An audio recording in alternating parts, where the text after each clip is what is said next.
Alors, bonjour à tous et à toutes et bienvenue dans cette quatrième partie de notre formation en initiation à la conception de tableaux de bord dynamiques sur Excel.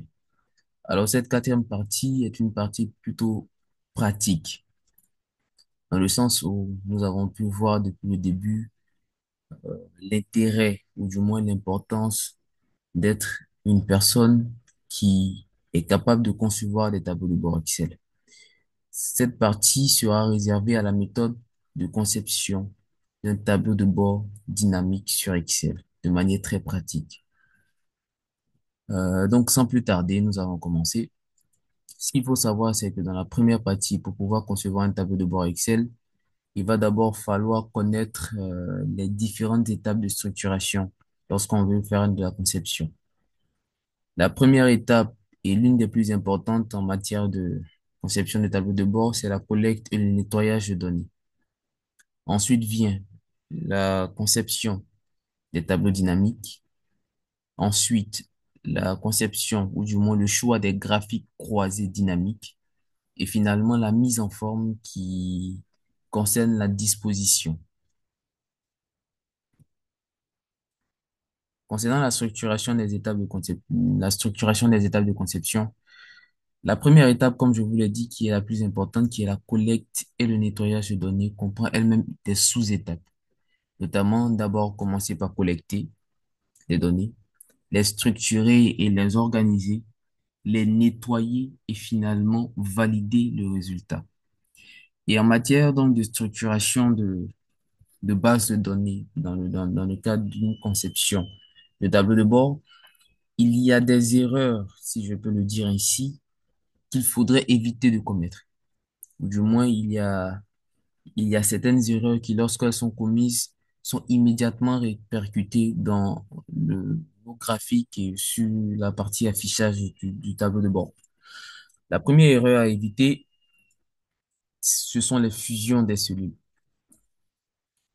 En fait, ce que vous devez savoir, c'est que lorsque vous fusionnez les cellules, comme c'est montré juste en bas, lorsque vous fusionnez les cellules, Excel, dans son algorithme, ne lit pas ça, en fait. Par exemple, pour être un peu plus clair dans l'exemple qui est ici, on voit ici qu'il y a Linden en Guyana, l'année de naissance, on voit 2001, 2002, 2003, MCPR et les valeurs indiquées 66, 63, 33 et 22.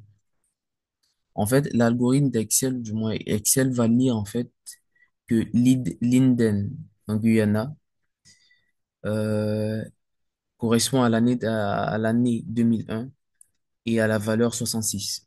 C'est tout ce que Excel va pouvoir lire. Vous voyez? C'est-à-dire que les autres valeurs de 2002 à 2003, avec les indicateurs dans les autres années du moins, de 2002 à 2003, avec les indicateurs de valeur de 33 et de 22, ne seront pas associés à Linden ou en Guyana, mais seront associés à des cases vides. Et donc, vous vous retrouverez finalement avec un tableau de bord avec une ville ou un pays qui s'appelle blank et à qui on va attribuer des valeurs telles que 33, 22. Et très souvent, ce pays qu'on appelle blank, c'est-à-dire un pays qui n'existe pas, qui est enregistré d'après votre tableau comme une case vide, une case blanche, Excel va la lire, cette donnée. Mais seulement qu'elle va fausser carrément tout votre tableau de bord.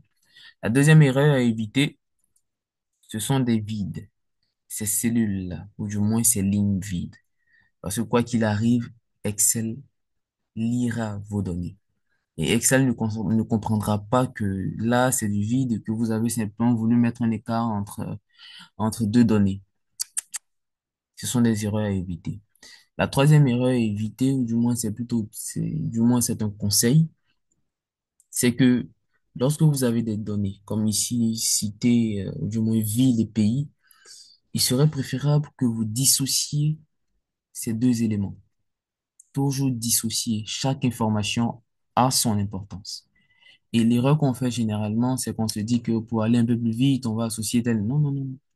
Lorsqu'on veut concevoir un tableau de bord performant, Il faut surtout dissocier chaque information parce que chaque information a son importance et chaque information peut être cruciale plus tard et vous éviter un travail inutile, colossal, qui vous fera perdre du temps plus tard. Parce que même si vous n'utilisez pas cette donnée actuellement, vous aurez forcément besoin de l'utiliser plus tard. Et même si vous n'avez pas besoin de l'utiliser, une donnée en plus ne gâtera rien, en rien, votre tableau de bord. La deuxième étape, ce sont les tableaux croisés dynamiques. Déjà, sachez que nous aurons l'occasion de voir ça de manière plus pratique. Là, je vous montre un peu de quoi il s'agit. Ensuite, on verra ensuite de manière plus pratique avec un exemple les différentes étapes à suivre. Donc, une fois que vous avez pu nettoyer vos données, vous les avez collectées, vous les avez structurées, organisées, vous les avez nettoyées surtout, et vous avez validé, l'étape en fait qui suit, c'est de créer des tableaux croisés dynamiques. En fait, il faut savoir qu'un tableau croisé dynamique permet de mettre en relation deux tableaux, pas forcément des tableaux, mais permet de créer certainement des tableaux croisés, mais permet de mettre en relation deux colonnes, deux informations que vous jugez utiles et que vous voulez voir apparaître dans le tableau d'affichage final. Vous voyez? Euh, Ici, par exemple, comment on le fait? D'après ce qui est présenté ici, on part d'abord dans l'insertion. Une fois qu'on part dans l'insertion et que nous avons bel et bien cliqué sur la base de données, on clique ensuite sur la partie graphique croisée dynamique. Une fois qu'on a cliqué sur graphique croisée dynamique, un tableau, ou du moins une fenêtre s'ouvrira et nous demandera donc est-ce que pour le tableau croisé là, que nous voulons créer là maintenant, que nous voulons mettre sur place, est-ce qu'il nous faut ouvrir une nouvelle feuille de calcul ou une feuille de calcul est déjà existante? Et donc dans ce genre de cas, on clique généralement. Si vous avez déjà une feuille de calcul, vous cliquez directement sur la feuille de calcul ou ou à défaut, vous allez plutôt choisir de créer une nouvelle feuille de calcul. Une fois que vous créez une nouvelle feuille de calcul, directement Excel vous affiche une fenêtre telle que présentée. Comme je vous l'ai dit, on verra tout ça en détail dans la partie plus pratique. Donc, vous présente donc une fenêtre telle quelle et vous permet de mettre en relation les colonnes qui vous intéressent. Vous avez vu tout à l'heure le tableau que je vous ai montré concernant une formation, ou du moins la vente de formation, soit montant de vente, soit en nombre de ventes de formation. Et dans ce cas, par exemple, ce qu'Excel fait, Excel me présente les différentes colonnes que j'ai eu à mettre sur place. Il me dit qu'est-ce que vous voulez? Que voulez-vous mettre en relation? Que voulez vous faire ressortir? Qu'est-ce qui vous intéresse vraiment? Quelles sont les données que vous voulez exploiter? Et dans un cas, je peux demander, par exemple, et c'est ce qui suit ici, je demande à Excel donc de mettre en relation le nom des formations et le nombre de formations vendues. Il le fait immédiatement. Et après, je viens par la même opération, je lui demande de mettre plutôt en relation les formations, euh, le nom des formations et la somme de montants en vente, des ventes. Vous voyez? Et donc, dans ce cas, il me crée aussi un tableau croisé dynamique. Donc, une fois qu'on a nos tableaux croisés dynamiques, l'étape qui suit, c'est le choix du graphique croisé dynamique. Et donc, le choix du graphique croisé dynamique. Il faut savoir deux choses dans cette partie. C'est que lorsqu'on crée déjà un tableau croisé dynamique, Excel nous présente d'emblée et par défaut un graphique. Et ce graphique-là se présentera directement sous forme d'histogramme. Donc, il se présentera sous forme d'histogramme et ce sera à nous de le modifier selon notre désir, selon nos goûts, selon notre objectif. Et donc, comment le faire? Comme je l'ai dit, une fois que vous créez le tableau dynamique croisé, ce qu'on a vu au préalable, Excel vous présente déjà un graphique et c'est à vous de le modifier. Et pour le modifier, comment fait-on? On vient dans la partie création. Dans la partie création, juste ici, vous allez voir modifier le type de graphique. Et c'est dans la partie modifier le type de graphique que vous allez pouvoir choisir le graphique qui vous convient. Il vous présente différents types, à savoir les radars, si ce sont les cercles, si ce sont les diagrammes, si ce sont les histogrammes que vous voulez, des courbes, des sections. Ce sera à vous de voir, comme je l'ai dit, en fonction des objectifs que vous vous êtes fixés dès le départ. Et ça, c'est très important. Et donc, finalement, en fonction des différents tableaux dynamiques croisés que vous aurez créés, mis en place, en fonction des différents graphes que vous aurez choisis, vous pourrez donc, à votre aise, selon votre désir, concevoir ou du moins trouver les graphiques qui vous conviendraient le mieux. Et donc, une fois les graphiques trouvés, la quatrième partie, la mise en forme, comment ça se passe? En fait, pour cette mise en forme, on va dire, tout part de votre créativité. Mais c'est vraiment qu'il y a des conseils à donner. Il faudrait que votre mise en forme soit claire, facile à lire et facile à comprendre. On va voir quelques petites astuces tout de suite ensemble. Il faudrait que de prime abord, lorsque quelqu'un jette un coup d'œil dessus, il- qu'il sache immédiatement que il y a des données ici importantes et qu'il ne voit pas dans votre tableau dynamique un désordre, une mauvaise organisation de graphiques, de charts qui n'ont presque aucun sens pour lui a priori. Euh, Avant de passer au cas d'exercice, il y a des astuces et des erreurs. On va dire que c'est plutôt dans le sens des conseils. Vous savez, un tableau de bord communique, mais communique à une cible bien précise. C'est-à-dire, lorsque vous voulez faire un tableau de bord, il faut vous poser la question déjà, pour qui vous voulez faire le tableau de bord? Car chaque responsable à son niveau décline ses priorités pour une meilleure prise de décision. Ce qui veut dire en d'autres termes que vous ne ferez pas le même tableau de bord. Vous ne donnerez pas un tableau de bord à un chef d'atelier. C'est pas, vous ne pourrez pas donner ce même tableau de bord euh, à un directeur d'usine, encore moins donner ce même tableau de bord à un conseil d'administration, ou encore même présenter le même tableau de bord que vous avez présenté à un chef d'atelier à, à des investisseurs. Ça n'a aucun sens. Le tableau de bord, d'abord à qui il est destiné. Et cette personne, comment cette personne décline ses priorités pour une meilleure prise de décision. Et c'est ce qu'on verra ensemble. Dans le cas, comme je l'ai dit, plus pratique. Et donc voilà, nous n'allons pas commencer par, comment ça s'appelle, nettoyer la base de données, tout ça. Mais comme je l'ai dit, je vous présente déjà pour commencer une base de données nettoyée. Vous voyez, on a supprimé toutes les cases vides, on a supprimé toutes les lignes vides.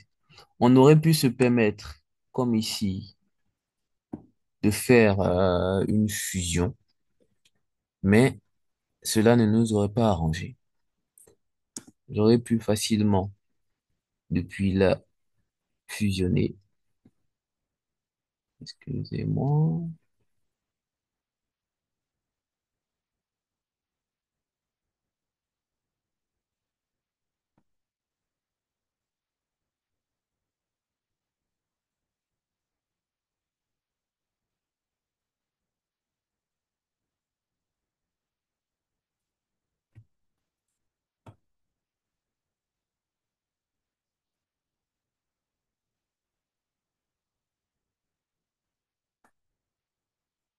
Bon, passons maintenant au cas pratique.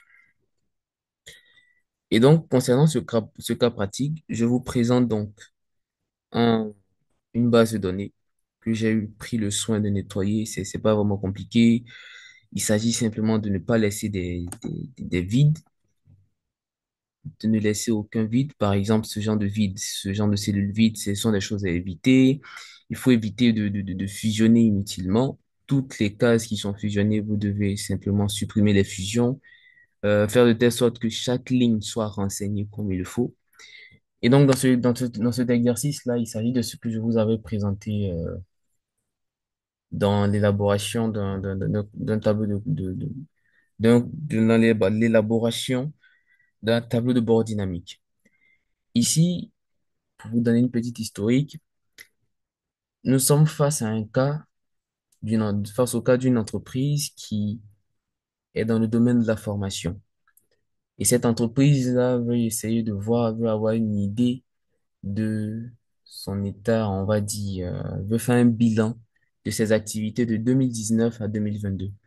Et cette entreprise a principalement, durant ces années 2019 jusqu'à 2022, vendu quatre types de formations, notamment la formation A, la formation B et la formation C. Et sachant qu'un jour, tôt ou tard, elle aurait eu besoin de revoir son activité, faire un bilan santé, elle a donc répertorié tout ce qui est montant des ventes, nombre de formations, et là, elle a associé à chaque année, la formation vendue, le montant des ventes et le nombre de formations vendues. Donc, on pourra voir que, par exemple, en 2019, si j'agrandis un peu, on pourra donc voir qu'en 2019, par exemple, on a eu les quatre formations, bon, plus de six formations. Les six formations se sont vendues. Euh, et donc, notamment, par exemple, 2019, la formation A, montant des ventes, c'est-à-dire pour les 10 formations vendues, ils ont eu à récolter plus de 5 800 euros. Voilà. Donc, nous, qu'est-ce qu'on va faire? Une fois que notre base de données est propre, claire et limpide, nous allons donc passer à la création. Mais la création de quoi? La création de tableaux dynamiques. La première des choses. Et donc, pour créer un tableau dynamique, comme je vous l'ai dit, on vient dans insertion. N'oubliez pas que vous devez avoir cliqué déjà dans la base de données. Vous venez donc dans insertion, graphique croisé dynamique et exactement ce que je vous avais dit. Excel vous présente cette fenêtre. Excel vous dit donc, vous avez sélectionné ce tableau. On lui dit oui, effectivement. Et est-ce que je veux créer une nouvelle feuille de calcul ou ou je veux une feuille de calcul existante? Je lui dis, je veux créer une nouvelle feuille de calcul pour mes tableaux dynamiques. Automatiquement, il m'affiche cette fenêtre-là. Et si vous vous rappelez, je vous ai dit que cette fenêtre-là, pour créer des tableaux dynamiques croisés, il s'agissait en fait de mettre en relation les colonnes qui nous intéressaient. Voilà. Ici, je décide donc, si vous regardez tout au fond à droite, il y a les différentes colonnes de notre tableau de bord qui sont là. Année, nombre de formations, montant des ventes, nombre de formations vendues. Et donc là, je dis par exemple à Excel que le premier tableau dynamique croisé que je veux créer, que je veux mettre en place, c'est-à-dire les premières colonnes que je veux mettre en relation, sont les années, du moins le nom des formations et le montant des ventes. Vous voyez, nom des formations et montant des ventes. Il me dit d'accord, il le fait. Et comme je vous l'avais dit au départ, automatiquement, il m'a proposé un graphique. Je supprime. Donc, voici ce qu'il m'a présenté en première position. Le nom des formations et le montant et la somme des montants en vente. Oui. On va dire une deuxième fois. Essayons de créer un autre tableau, essayons de créer un autre tableau dynamique. Donc, toujours là, je clique sur la base de données, insertion, graphique croisé dynamique. Tableau 1, toujours, il n'y a pas de souci. Mais cette fois-ci, je ne lui dis pas de faire une nouvelle feuille de calcul. Je lui dis que j'ai déjà une feuille de calcul qui s'appelle feuille 1 et que je veux que, en cliquant sur l'une des cellules, je lui dis que dans la feuille 1, à cette position, je veux plutôt créer le nouveau tableau dynamique croisé. OK, voilà. Donc, vu que c'est fait, je lui dis cette fois-ci, au lieu de chercher le nom des formations, en fonction des montants vendus, je vais plutôt avoir les montants vendus en fonction des années. Donc, chaque année, non, non, non, non, voilà, ok, dans les formations, voilà, voilà, plutôt, voilà ce que je veux. Ce que je veux, ce que je lui ai demandé cette fois-ci, c'est de me donner le nom des formations et le nombre de formations vendues. J'ai même pas demandé en fonction de l'année. Je veux simplement savoir le nom des formations et le nombre de formations qu'il a vendues. C'est-à-dire que toute année confondue, c'est ce que je veux avoir.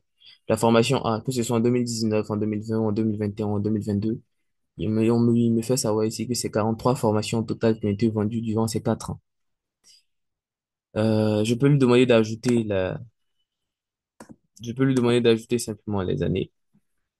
Et je fais passer ici, si l'endroit ne me convient pas, je fais passer ça en termes de sur les lignes. Mais on va se limiter à ça. Puis après, peut-être, on va essayer de créer d'autres tableaux ensemble. Voilà. Et donc, c'est fait. J'ai donc créé, je viens donc en fait de mettre sur place mes deux premiers tableaux dynamiques croisés. C'est bon.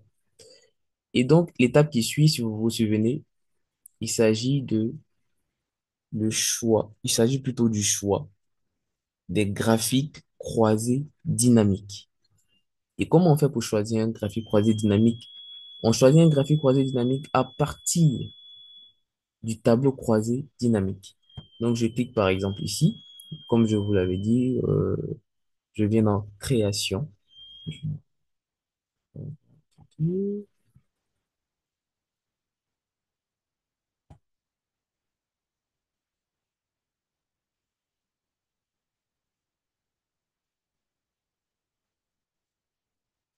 Voilà, je viens dans analyse du tableau croisé dynamique. Je clique sur graphique croisé dynamique et les propositions me sont faites. Comme je vous l'ai dit, toujours par défaut, hein, ce sont les histogrammes qui me proposent. Mais disons que je lirai moins bien cette donnée avec un histogramme qu'avec, par exemple, je dis comme ça, qu'avec une courbe ou encore même avec des barres. Donc, je décide de plutôt lire mes données avec ces informations-là, avec ce graphe-là, c'est-à-dire avec des barres que je peux mettre en format 3D. C'est à moi de voir, tout est à ma convenance. Vous pouvez choisir ici ce que vous voulez. Ici, par exemple, ça se présente sous forme d'air. On peut avoir également sous forme de radar également. C'est vraiment à vous de faire le choix en fonction de vos objectifs et en fonction de votre cible. Ce qui vous permettra de rendre le tableau plus clair, plus lisible. Ce sera vraiment à vous de choisir. Comme je vous l'ai dit, tous les graphiques sont à votre disposition. Donc, je décide de présenter ça sous forme de barre. OK. Donc, je fais là, sous forme de barre. Je clique sur OK. Maintenant que c'est avec moi, je peux décider ici, par exemple,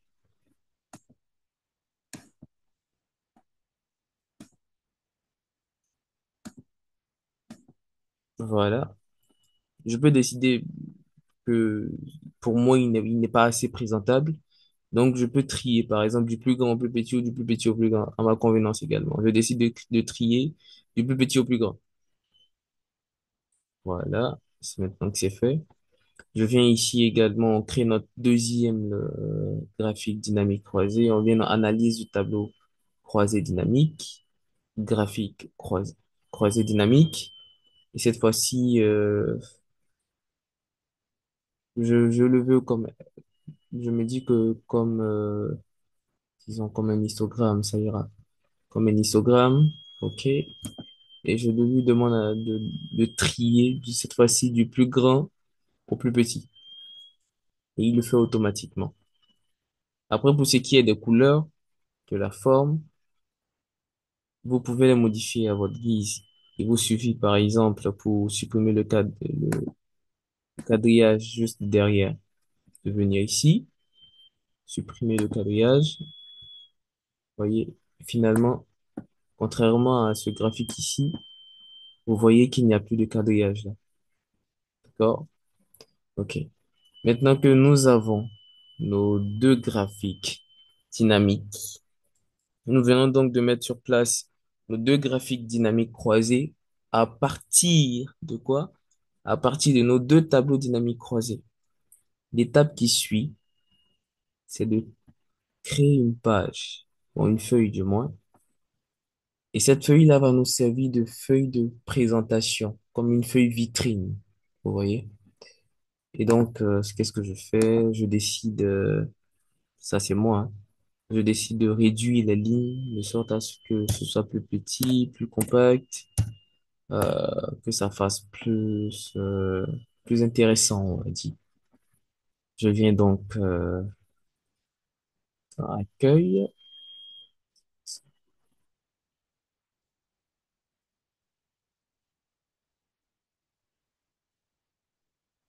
Ok, donc plutôt dans mise en page et je décide de ne plus afficher le quadrillage. Je suis plus à l'aise à l'aise avec ce genre de disposition. Ça me permet donc, soit si je veux, de fusionner, de fusionner les cellules de mon choix, de les manipuler à ma guise, d'y placer ce que je veux. Et donc déjà, on va revenir sur la première feuille, la feuille où on a fait nos tableaux dynamiques croisés et nos graphiques croisés dynamiques. Ce que je fais ensuite, c'est que je prends ces deux tableaux-là, que je coupe ou que je copie. Bon, je vais copier. Je viens sur la feuille 2, la nouvelle feuille vitrine, je colle. Une fois que c'est collé, je fais la disposition qui me sied en fonction de ma logique, en fonction de mes objectifs fixés dès le départ. Voilà, permet de réduire. OK,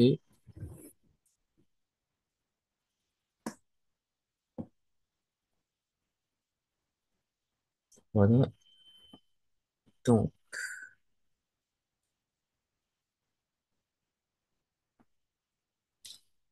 voilà. Ici, on a donc posé nos deux graphiques. On va ajouter un autre élément. Regardez. Ça, c'est un truc que je n'ai pas eu le temps de brosser dans la partie théorique. Mais il y a ce qu'on appelle les segments. Et les segments vous permettent, agissent comme des filtres. Vous voyez. Donc, essayons d'ajouter, ça sera plus pratique, ça sera plus facile de comprendre avec la pratique. D'accord. Je fais ça comme ça. Je fais un copier-coller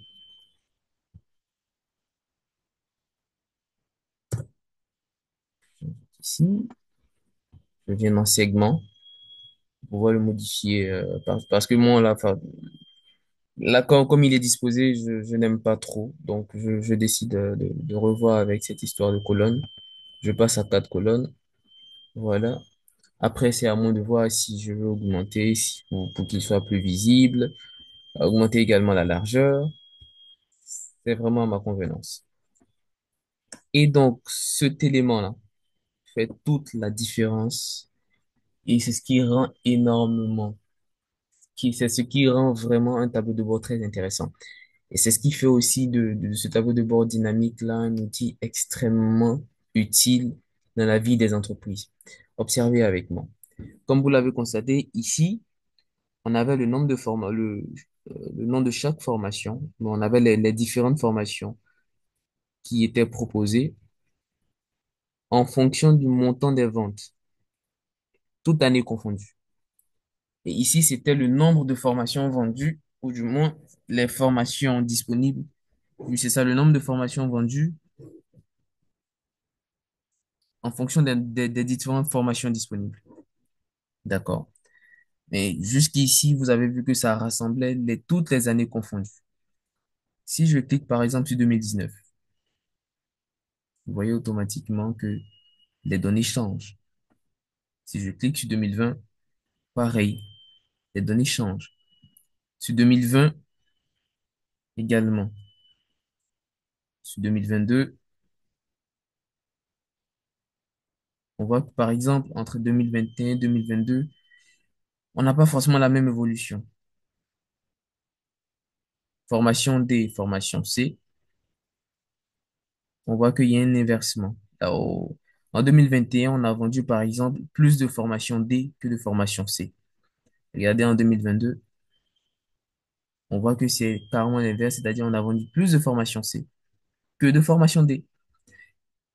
Et cet élément-là vous permet de non seulement d'analyser de manière concrète vos performances chaque année, chaque période, dans les différentes périodes qui vous sied, mais également vous permettre de voir, vous permettre également de prévoir surtout le comportement, ou du moins, on pourra dire comme cela, exactement, vous permettre de prévoir le comportement de votre activité cette année, de savoir également, de pouvoir comparer également si cette année va mieux par rapport à l'année précédente, ou est-ce qu'on a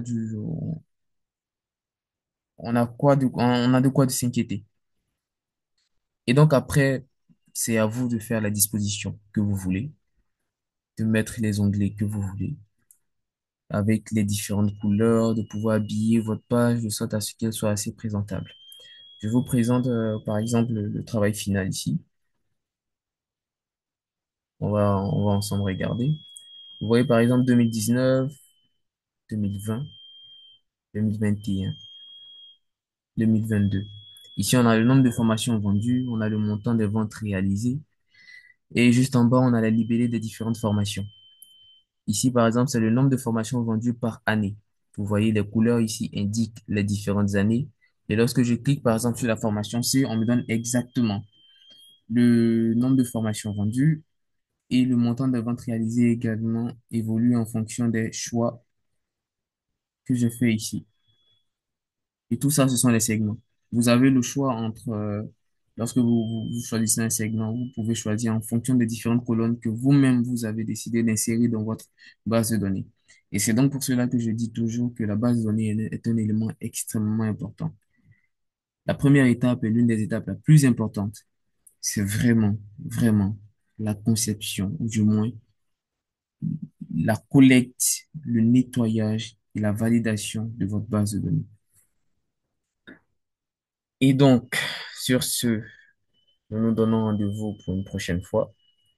Il s'agissait donc d'une formation d'initiation à la conception de tableaux de bord dynamiques. Nous n'avons pas bien sûr vu tous les petits détails, mais nous avons vu quand même assez de détails pour vous permettre, vous, à votre niveau, de pouvoir concevoir des tableaux dynamiques sur Excel qui pourront vous permettre de prendre des décisions efficaces euh, pour la pérennisation de votre entreprise ou pour le redressement de votre activité. Donc, sur ce, nous vous donnons rendez-vous pour les prochaines fois. N'hésitez pas à nous contacter, à contacter Eco Engineering, tout comme à contacter AS Ivoire en cas de besoin de formation, enfin, en cas de besoin d'approfondissement. Sur ce, nous vous disons donc merci pour votre attention et nous nous donnons rendez-vous à la prochaine. D'ici là, portez-vous bien.